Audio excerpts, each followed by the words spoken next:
وكفى والصلاة والسلام على سيدنا محمد المصطفى وأحمد المجتبى وعلى آله الأتقياء وأصحابه الأصفياء أما بعد فأعوذ بالله من الشيطان الرجيم بسم الله الرحمن الرحيم ولأبويه لكل واحد منهما السدس مما ترك إن كان له ولد فإن لم يكن له ولد وورثه أبواه فلأمه الثلث فإن كان له إخوة فلأمه السدس من بعد وصية يوصي بها أو دين آباؤكم وأبناؤكم لا تدرون أيهم أقرب لكم نفعا فريضة من الله إن الله كان عليما حكيما صدق اللہ العظیم۔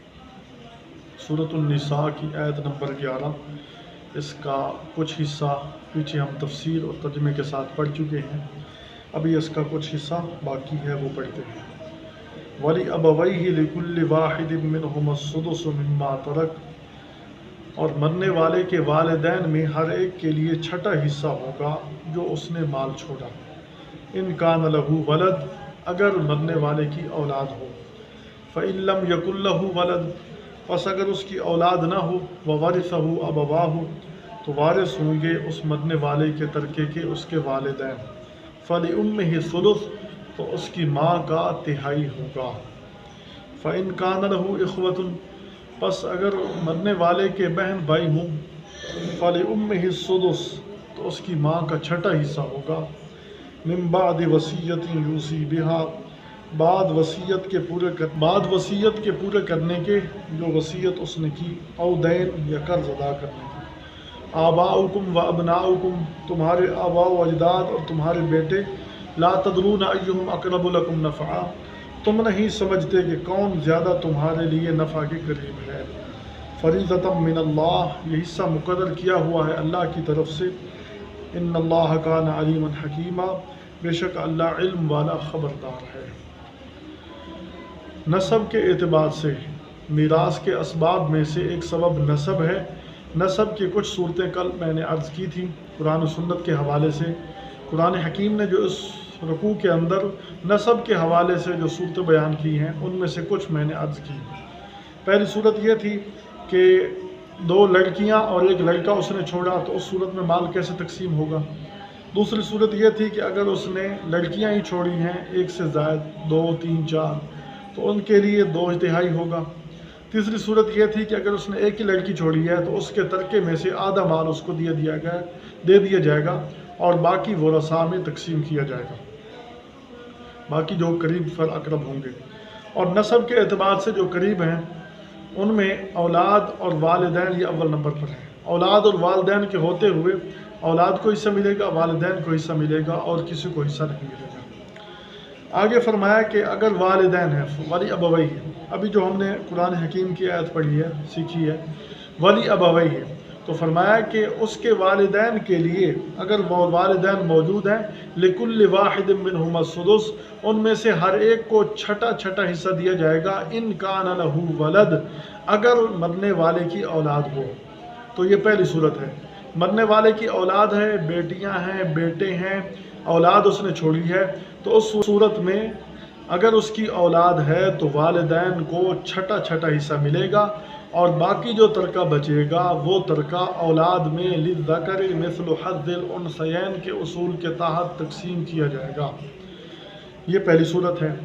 دوسری صورت یہ ہے کہ جو آدمی دنیا سے گیا، اس کی اولاد نہیں ہے، صرف اس کے والدین موجود ہیں، تو اس صورت میں قرآن حکیم کہہ رہا ہے فَإِن لَّمْ يَكُن لَّهُ وَلَدٌ، اگر اس کی اولاد نہیں ہے، وَوَرِثَهُ أَبَوَاهُ، تو اس کے والدین سارا مال لے جائیں گے۔ فَلِأُمِّهِ الثُّلُثُ، والدین کو جب ملے گا تو اس کی ماں کا اس میں تہائی ہوگا، 2 حصے باپ لے جائے گا، کیونکہ اقرب یہی موجود ہیں، تو اولاد ہے نہیں، اس لیے اب سارا مال والدین کی طرف لوٹ جائے گا، ماں کو تہائی ملے گا اور باپ کو 2 حصے ملیں گے۔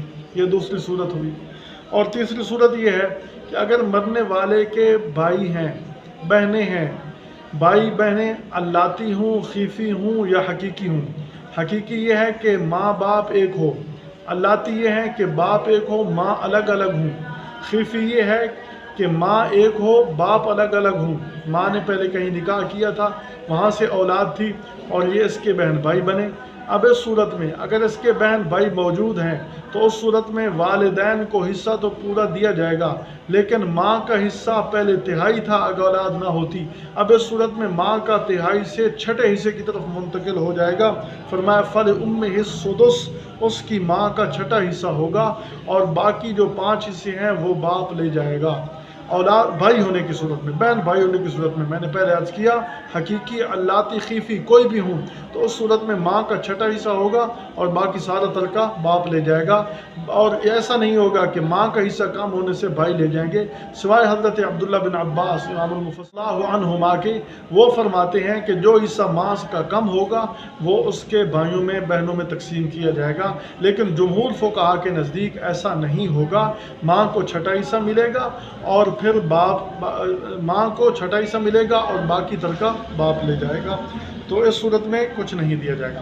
कुरान हकीम आगे अल्फाज इरशाद फरमाया मिन बादि वसीयतिन यूसी बिहा औ दैन, वसीयत जो उसने की थी उसको पूरा करने के, ये कर्ज अदा करने के बाद ये तरका तकसीम किया जाएगा।